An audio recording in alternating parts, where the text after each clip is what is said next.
Welcome to the Dynamic Duo. I'm Franz. I'm Kevin. Welcome to the new Batcave and Avengers Tower, everybody.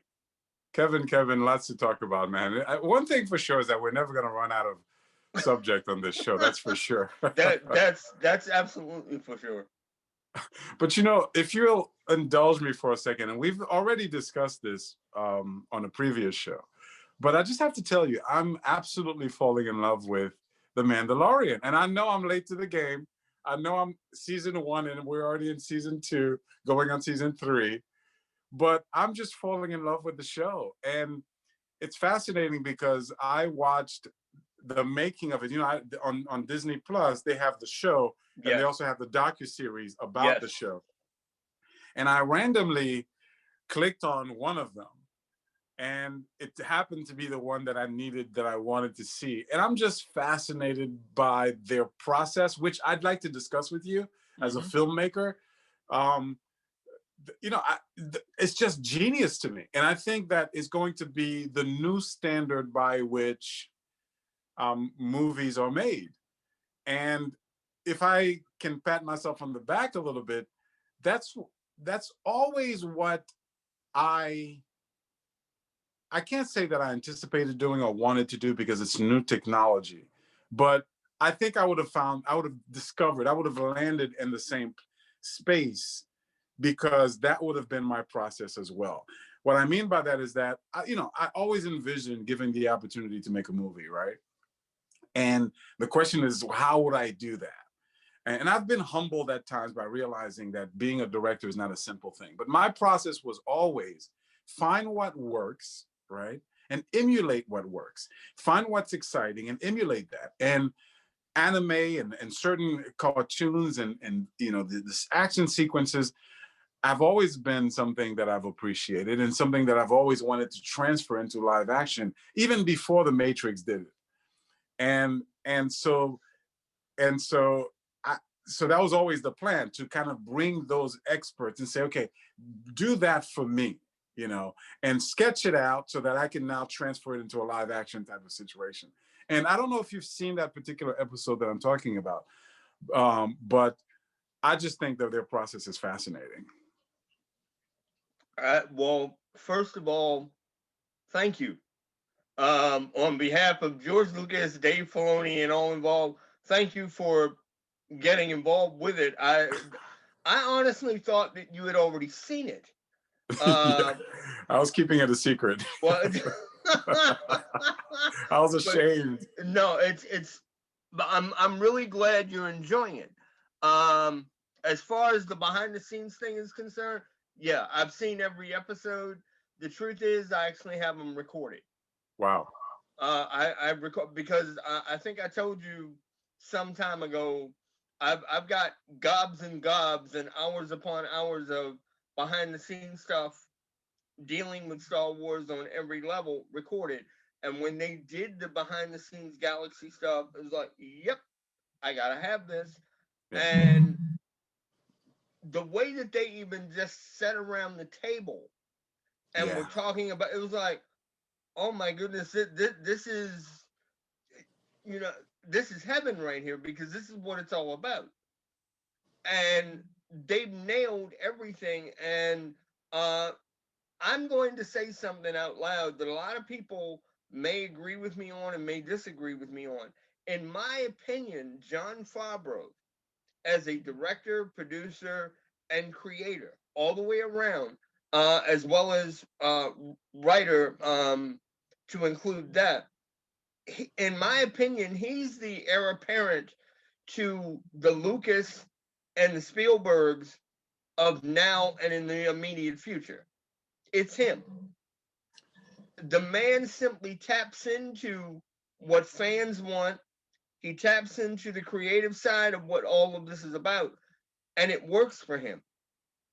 I honestly can't think of anything that Favreau has put his hands on yet that has failed. I agree. I even loved what he did with Jungle Book. I thought that was fascinating with the way he did it. No, there's no even about it. That's a great movie and great delivery, but I'm sorry. It's fine. But I truly do think he's the next plateau in terms of what Hollywood is about. And that's along the line of what, when you and I were talking about the issues with Kathleen Kennedy and some of the others involved with him, and with Lucasfilm and back and forth. That's one of the reasons why she has trouble with him, because he is hitting home runs completely, and she's still struggling trying to get a lot of what she wants to do off the ground. But I am really glad that you're enjoying Mando and Baby Yoda and the whole thing. Oh my God, How far I have you get it. gotten? I'm falling in love with Baby Yoda. I'm falling in love. There's so much that I want to talk about in the show, but I want to address the thing that you said, and you're absolutely right. I said this in the previous show when we talked about The Mandalorian, and I said that Favreau doesn't get enough credit, and I agree with you that he is the next guy. He really is. But fascinatingly, he's doing it in a very humble, subtle way. You know, he's not coming out Michael Bay or J.J. Abrams. He's not boisterous. I've seen he has another show on Netflix, some cooking related show. And he's this humble, sweet guy, you know, totally humble. But his vision is the next vision to watch. And he may replace even Zack Snyder as the guy that I would go to next. Now that's saying something in your book. That's saying a lot in my book, because you're absolutely right. None of his movies have been bad, and in fact, they've been, you know, either great or little geniuses. I fell in love with that movie Jumanji 2. And I realized then that he was a great director. And when he was offered Iron Man, I was very, very hopeful, because I knew that this is a guy who gets it. I didn't know that he got superheroes. I didn't know that he got Iron Man, but he absolutely gets it. And the vision that he has brought to The Mandalorian, the innovation and the technique as a producer, to me, they're the next evolution of movie making. And there's something within that technique which I predict, and I'm going to make the prediction here and now, and I'll be the first one to do it. And I want this show to get credit for doing it. He, unbeknownst to even him, has developed the next movie viewing experience. And here's what I mean by that. Listen to me. What is his process? His process is genius, right? You start with storyboard, which is the typical thing. But then he elevates it to full cartooning, like full cartooning. And he could watch the cartoon and say good, bad, or indifferent, because cartoons have a value in and of themselves. Then he goes to low-grade CGI, the previs, as they call them, which you're basically watching the movie. And this is the opportunity to make any corrections, to maximize, to minimize, to do whatever you need to do. But here's the beauty of it. After the previs, he does the thing that's unbelievable. What he does is he puts it into a virtual reality world. And you put on the virtual reality goggles and you are in the world, Kevin. You are in the world. And now you are directing an action. You're cinematographer. You're filming an action sequence in the world. So instead of having the special effects, the actors, the stunt people, the this and the that, perform it 20,000 times before you get the right take, he can do that in virtual reality. But here's the thing. Here's the thing, Kevin. Can you imagine being in that world? The next movie, the next movie viewing experience will be a virtual reality viewing. In other words, you will put on your virtual reality goggles, and instead of watching the Avengers on a big screen, you're going to be in the world where the Hulk is landing, boom, right in front of you, where Spider-Man is flying behind you, where they're coming over you. It's going to be, I promise you, it is going to be the next view. The technology is already there. It's already there. That is sick to me. Sick, sick, sick. That's why I love talking to you, because I'm telling you understand everything that's even going on in my own mind, let alone his. Because when I watch the behind the scenes stuff, it actually, after they had done that, because originally the behind the scenes pieces, if I remember correctly, there were 7 or 8 of them.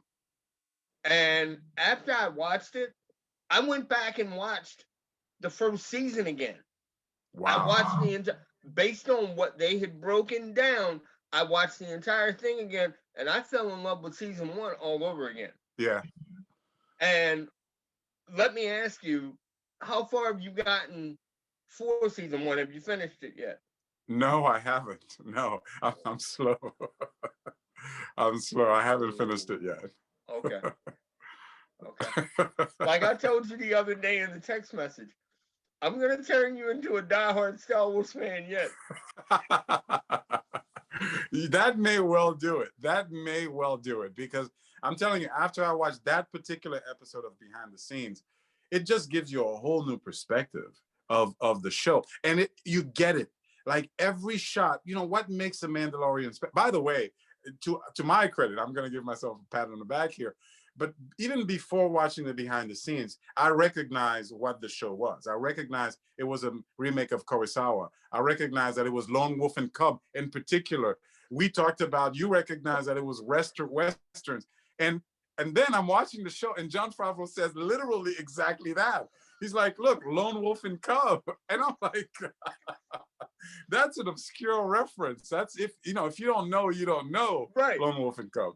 And that's exactly right. But within that Lone Wolf and Cub, what he does is, it's really brilliant, man. What he does is he respects what came before. So he respects Kurosawa. He respects the shots, the cinematography, the visual effects, the delivery of the performances. And he brings that gravitas to a modern show. But he does it in a modern way. And so the design, the suit of the Mandalorian, it's not just a suit, but it has to look good. Every angle. One of the things I love about Zack Snyder, I've always said, is that when you watch a Zack Snyder film, any image could be a poster.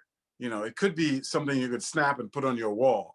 Mm-hmm. And that's the approach that the Mandalorian has as well. Every little thing is a poster. And so he's delivering it in a way that is just truly mind-blowing. And well, there's one thing that I'd like to say before I forget. I said in the previous show that Favreau, actually you said in this show that Favreau is the next vision. I'm telling you now, Kevin, I'd hand over the X-Men and Fantastic Four universe to Jon Favreau. I would say you handle it, because I'm telling you now, the performance of the Mandalorian shows you that you can have the full-on mask and have an absolute performance without having the face. And that is Dr. Doom. That's what you need to do with Dr. Doom. And I'm so sick and tired of the heroes always removing their mask to emote. You don't need to do that. You could emote with the full mask on. And oh my God, I could just picture the X-Men under his direction. See, I already know that when you are midway through season 2, I'm gonna jump ahead a little bit. When you are midway through season 2, and I'm a night owl, I am giving you permission to call me. Not even when you're finished. Just, I even have an idea of what episode it's gonna be. If memory serves, by episode 6 of the second season, you're gonna call me and be like, okay, why didn't they do this before? I'm telling you, because if you think the first season is something, you really, it picks up even more. Really, because the other day I was watching it, and I'm like, it was like late because I'm watching. It's like 12 o'clock, 1 o'clock in the morning, and I just barrage you with a bunch of texts. I'm like, Kevin, I'm telling you, the second season is even more engaged than the first. Wow. I'm telling you, don't just, whatever you have to do, whether you're going to binge it or watch it a bit at a time, you're going to fall further in love with it, because I don't know a single person that watched the second season and found anything wrong with it.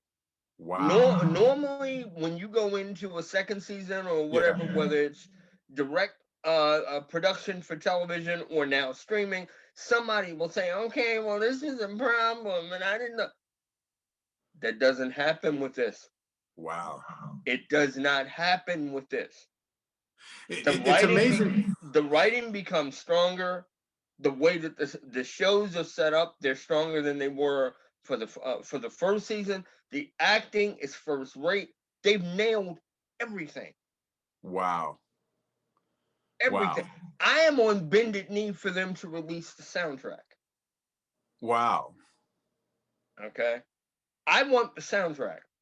The soundtrack, in its own way, if you go through those episodes, it is very reminiscent of the old Sergio Leone soundtracks from the Clint Eastwood pieces and what have you.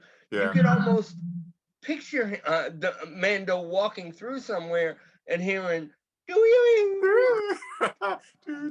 it's there, okay? Yeah. And they play on that, and if you really listen close, you can hear it because they do it, especially for like the closing theme. The next episode you watch, listen to the closing theme as the show goes off. Oh no, it's there. It's 100% there. And as I said, it's what we talked about before. Favreau totally pulls from the classics.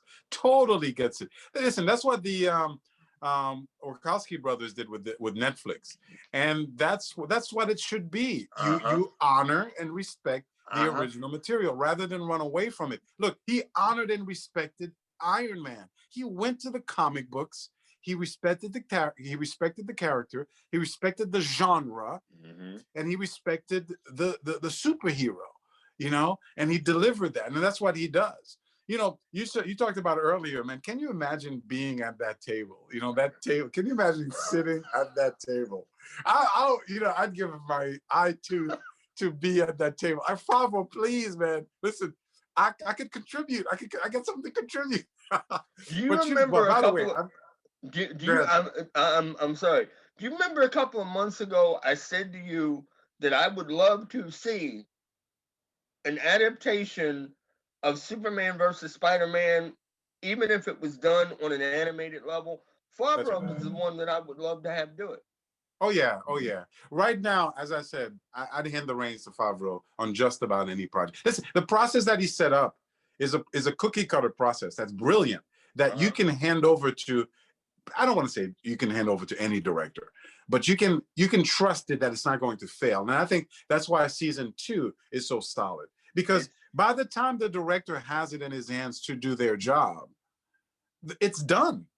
The previous approach, it's done. The material is already done. Favreau already looked at it and said, yeah, this is good. It's what I've always said, and I've said it many times on this show. I don't understand why they don't hire the animated directors to do the live action movies. And by the way, for the record, I mean modern animators. I understand. Avengers, Earth Mightiest Heroes, Justice League, Paul Dini, those guys, to translate it, because I watched those cartoons and I'm like, this is a great live action movie, and so that's what he does. And I have to express, man, listen, I'm married, I love my wife, but I have 2 crushes, man. I have 2 crushes that are killing me. They're killing me. See, I understand. I'm in love with Bryce. I'm in love with Bryce Dallas Howard, man. First, let me give you the history and the background of why I'm in love with Bryce Dallas Howard. As a kid, my love, my crush, my everything was Gwen Stacy. Gwen Stacy to me was just the most beautiful, fantastic character. And when she died, it absolutely broke my heart. And Bryce Dallas Howard, she's beautiful. She's always been beautiful. And she performs good. She becomes Gwen Stacy, and she's as beautiful as Gwen Stacy. And I'm watching her now as a director, and she's in jeans and sweats, and her hair's in a ponytail. And I'm just like, oh my God, that's like, oh. The second crush, which is interesting, it's the opposite of the spectrum, is Gina Carano, uh, which I just I think love is, that woman so much. I just think she's so beautiful. I love And that woman so much. and she's a fighter. Oh my God. By the way, what's the beef? What's the beef? I hear that she made some comments, and because of that, they might leave her on the show. I don't even know what she's. There are two elements to this. It's not just two sides. There are two elements. Okay.